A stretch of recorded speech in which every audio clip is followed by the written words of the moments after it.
Hello everyone, welcome back to my channel. কেমন আছো তোমরা সবাই? আশা করছি সবাই খুব ভালো আছো। আর কে কোথা থেকে ভিডিওটা দেখছো আমাকে অবশ্যই কমেন্ট করে জানিও। আর কেমন লাগছে তোমাদের ভিডিও সেটাও কিন্তু আমাকে কমেন্ট করে জানিও। তো সকালবেলা উঠেই যুদ্ধ শুরু হয়ে গেছে বিছনা গোছানো নিয়ে। এখানে দেখো আমি বিছনা গোছাতে যাচ্ছি আর আমার ছেলে কিন্তু দুষ্টুমি করে যাচ্ছে। তো বিছনার চাদরটা কিন্তু ছোট, জানো তো, মানে একটু ছোট, যার জন্য বিছনার চাদরটা কিন্তু পাততে কিন্তু খুবই অসুবিধা হয়। সারাদিন যেহেতু বৃষ্টি পড়েছে কালকে, আর আজকেও কিন্তু বেশ অনেকটাই বৃষ্টি হয়েছে, তাই জন্য আজকে ঘুম থেকে উঠতেও দেরি হয়েছে। আর কেমন একটা গরম পড়েছে বলো, যদি একটু ঠান্ডা ঠান্ডা থাকে তাহলে কি আর সহজে ঘুম ভাঙে?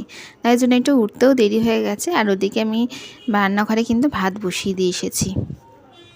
একদিকে ভাতটাও হতে থাকবে আর এখানে আমি বিছানাটাও গুছিয়ে নেব, কারণ ওর বাবা কিন্তু এখনই খেয়ে দিয়ে চলে যাবে। ওর বাবা যেহেতু টুকটাক কিছু কিছু কাজ করছে, তাই জন্য ভাবলাম যে আমি না ঘরের কাজটা করে নিই, তারপরে কিন্তু বাকি কাজগুলো আমি করব। বাসি ঘর থাকলে তো এইভাবে বেরোনোটা ভালো না, মানে আমাদের ছোটোবেলা থেকে যেটা শিখে এসেছি আর কি, বাসি ঘরটা থাকলে আগে পরিষ্কার করে নিতে হয়। তাই জন্য কিন্তু আগে আমি ঘরের দিকে মন দিলাম যে না, আগে ঘরটাকে ঠিক করব, তারপরে কিন্তু অন্য অন্য কাজগুলো করব। আর এই বিছানা চাদরটা না অনেকটাই ছোট, জানো তো, যার জন্য পাততে কিন্তু অনেকটাই টাইম লাগে। টেনে টেনে পাতা, চাদর টেনে না পাতলে না একদম দেখতে ভালো লাগে না। তাই জন্য একটু সময়ও লাগে এই বিছানা চাদরটাকে পাততে। আর দুদিন যেহেতু পেতেছি, আর কিছুদিন পেতে নিয়ে তারপরে চাদরটাকে কাচতে দেবো, তাই জন্য আর চেঞ্জ করছি না, এটা দিয়েই চালিয়ে দিচ্ছি। আর ছেলেও ওইদিকে সোফার উপরে বসে আছে, ওকে বললাম যে তুই সোফার উপরে বস, আমি বিছানাটা পরিষ্কার করে তারপরে তোকে আমি খেতে দেবো। তো ছেলেকেও খাওয়াবো, একবারে ভাতটাই খাইয়ে দেবো। ওর বাবাও ভাত খেয়ে বেরিয়ে চলে যাবে, আর আমি চা খাবো আর আমার ছেলেকেও ভাতটা খাইয়ে দেবো। তাহলে সকালবেলা অন্তত টিফিনের ব্যাপারে ঝামেলাটা কিন্তু হয়ে যাবে। আর সকালবেলা তো যেহেতু সবাই ভাত খায়, তাই জন্য আর কোনো অসুবিধাও হয় না।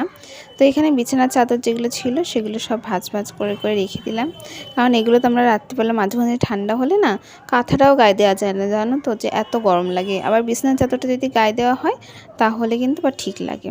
ওই জন্য একটা বিছানার চাদর গায়ে দেওয়ার জন্য ওইভাবে রেখে দিই, যে এটাকে আর পাতি না খুব একটা, ওটা রেখে দিই যাতে যখন ঠান্ডা লাগবে তখন ওটা গায়ে দেওয়া যাবে। তারপরে সোফার এখানে চলে আসলাম। সোফাগুলো দেখো কি অবস্থা, আমি যতই গুছাই না কেন আমার ছেলে ঠিক সোফাগুলো এরকমভাবে করে রাখবে। তো সোফার উপরে উঠে ছেলে যেহেতু খেলা করে, অনেক সময় লাফালাফি করে, তো সোফার কভারগুলো কি হয় নিচে সামনের দিকে এগিয়ে চলে আসে। তাই জন্য আমি সোফাটাকে ভালো করে ঝেড়ে কভারগুলোকে কিন্তু টান টান করে পেতে দেবো। জানি না এটা কতক্ষণ থাকবে, তবে যতক্ষণই থাকুক না কেন আমাকে প্রত্যেক দিন কিন্তু এই কাজটা করতেই হয়। আচ্ছা, তোমাদেরকে একটা কথা বলি। একজন দিদিভাই আমাকে কমেন্ট করেছে যে সাপোর্ট করলে সাপোর্ট পাবে। আচ্ছা, তোমরাই বলো তো, এরম করে কি কোনো সময় দাঁড়ানো যায় সাপোর্ট করলে সাপোর্ট পাবে?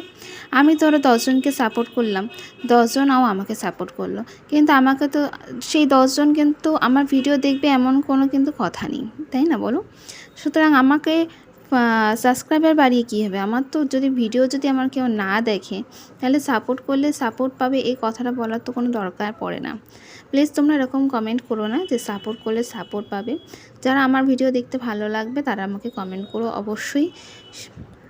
কী কী ভিডিও দেখতে চাও না চাও এগুলো একটু কমেন্ট করো, তাতে আমার অনেক ভালো লাগবে। আর এক একজন কমেন্ট করো যে সাপোর্ট করলে সাপোর্ট করবে, মানে সাপোর্ট করলে সাপোর্ট পাবে, এসব করো না, কেন বলো তো? ভালো লাগে না এগুলো দেখতে। আমি অনেক টেক চ্যানেল ঘেঁটে তারপরে দেখেছি যে এই কথাটা না, সাব টু সাব, এই কথাটা তো কিন্তু একদমই করা উচিত নয় বা বলা উচিত নয়। কারণ কি বলো তো, এতে চ্যানেলেরই ক্ষতি হয়। আমার চ্যানেলটা আজকে 1 বছর হয়ে গেছে, কিছুটাও করতে পারিনি। মাঝখানে অনেক সময় গেছে যে ভিউ আসছে না দেখে ভিডিও করা ছেড়ে দিয়েছি, কিন্তু তারপরে আবার ভেবেছি যে না, শেষ পর্যন্ত দেখবো যে কি হয় এটার। তাই জন্য আমি কিন্তু আবার ভিডিও করা স্টার্ট করেছি। আমি জানি আজকে আমার 1 বছর হয়ে গেছে, আমি 500 সাবস্ক্রাইবারও করতে পারিনি, সেটা হয়তো আমার দোষ বা আমি কিছু ভুল করেছি, তার জন্য হয়তো এখনও কোনো কিছু হয়নি।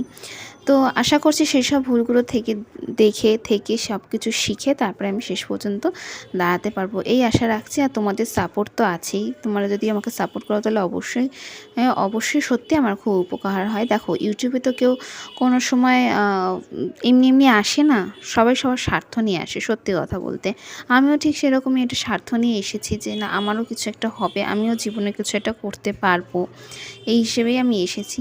তো তোমাদের এখন ভরসা যে তোমরা যদি আমাকে সাপোর্ট করো, তো অবশ্যই আমি কোনো না কোনো সময় কোনো না কিছু করে দেখাতে পারবো। তো চলো, আমাদের ঘরটা ঝাড় দেওয়া সবই হয়ে গেছে।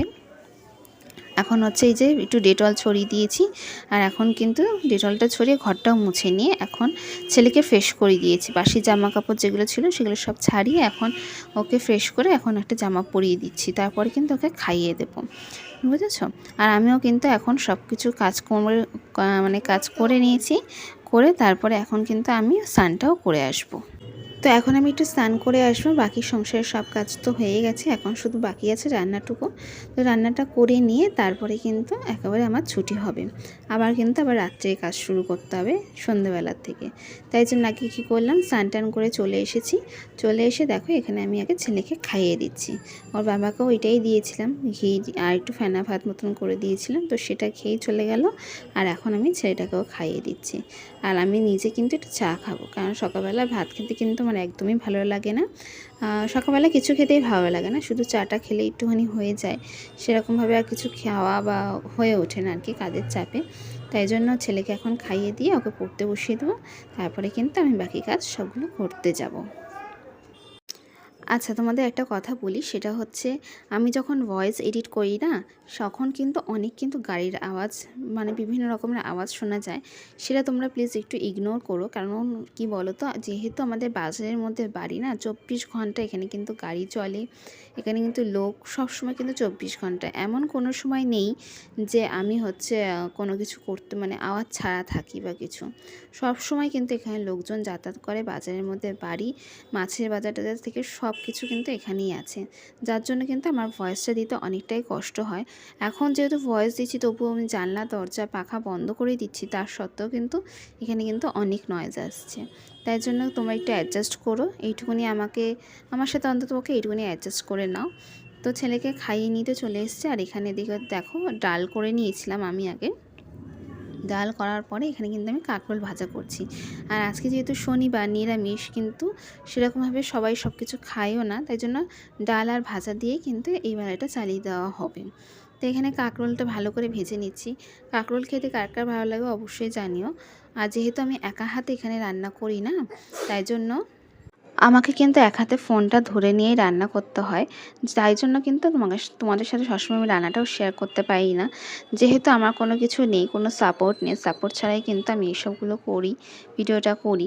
তাই জন্য কিন্তু আমাকে একা হাতেই করতে হয়। তাই জন্য তোমাদের একটু অসুবিধা হতেই পারে। তো অসুবিধা বলতে কি বলো তো, আমার একটু এক হাতে রান্না করতে হয় আর এক হাতে মোবাইলটা ধরে রাখতে হয়, এটার জন্যেই।